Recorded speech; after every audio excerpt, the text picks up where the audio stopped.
Hello and welcome to a look at another world for the Amiga, a game that was developed by Delphine software and released by US Gold.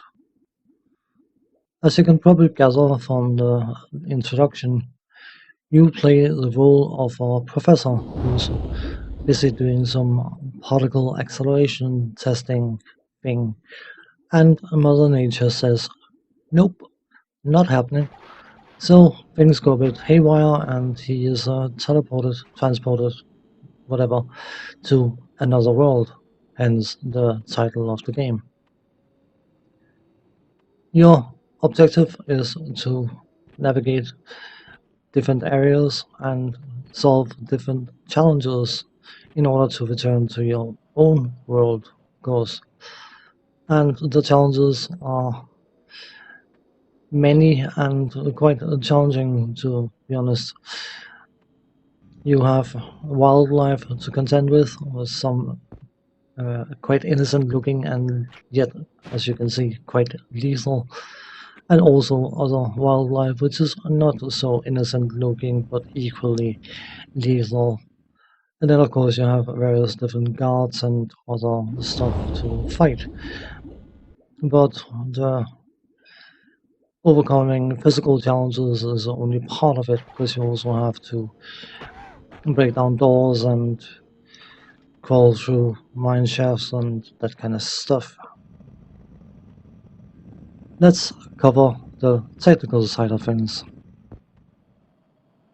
From a graphical point of view, the style of the graphics in this game is somewhat bold and a bit daring, because it is a graphical style that could easily have failed to impress people as much as succeeded in doing so. It has an almost artistic feel to it. I suppose all graphics are art in some way, shape, or form, but this graphical style is very, very distinct. And even though it is a bit rough and a bit, I wouldn't say blocky, but it enhances the feeling of being in another very, very alien world where things are not what you might be used to them being. And as a whole, I think the overall quality is surprisingly effective and very, very high.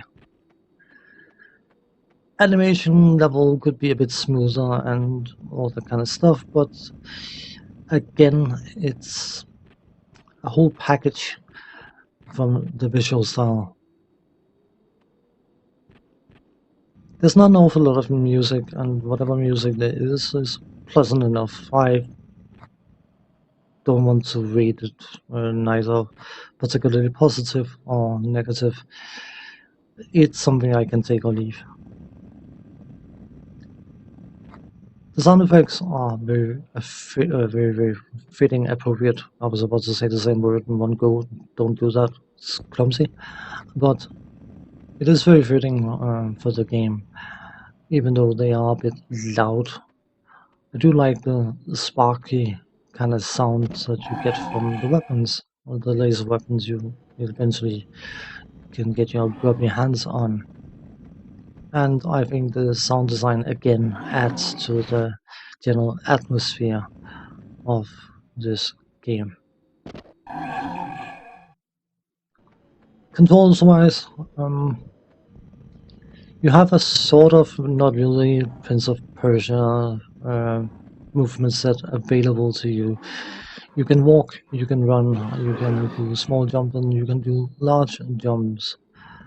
And depending on the situation and depending on the challenge you are facing, you will have to make use of any of those movements in order to navigate certain challenges and jump gaps and that kind of stuff.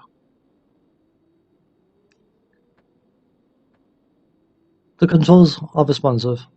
I did not feel at any point that the game was not trying to do what I wanted it to do. So I can't really complain about the controls. Gameplay-wise, this game is an action-adventure trial and error game with emphasis on trial and error, because from screen to screen you will likely face new challenges that you are not necessarily aware of where they approach from and how to deal with them.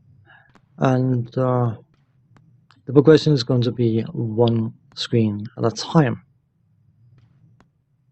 If you get killed or captured or beaten to pulp or whatever else might happen to you, you will start back at the start of the current level you have reached. When you beat the level, you will be given in an access password thing that you can punch in order to progress from that stage, and then until you manage to work out what you are supposed to be doing, you will have to progress a tiny little bit at a time. And it is definitely learning the game the hard way, and that is a gameplay style that may or may not appeal to different players. I deliberately made the technical side overview thing a bit short because I want to talk a bit about this game. Delphine Software produced quite a few good games for the Amiga and in general, and if there was any one game that really cemented their place in gaming history, Another World would likely be the title that did just that. I think it came as a surprise to a lot of people, and the gameplay style and the graphical style and the atmosphere is very, very distinct and very, very unique. And in my opinion, personally, I think this could be just as easily a massive flop. It is one of those games where either people absolutely love it or they don't from the onset, of course. And thankfully for Dolphin Software, this game got a lot of praise, and for good reason. I know it's definitely not everyone's cup of tea, and not everyone is equally impressed about the graphical style and the gameplay loop. And on a personal note, I find the trial and error gameplay too frustrating and outright annoying. But I would be a fool not to see the general qualities of this game and understand why a lot of people could consider this to be almost, if not a legendary title. The main challenge of this game is the fact that you don't know what's around the corner, and due to that you will likely find that you are sent back to the start of whatever level you are currently on many a time. If that is something that you potentially find extremely annoying and excruciating, then this game is probably not for you. On that note, thanks for watching, take care, see you next time, bye bye for now.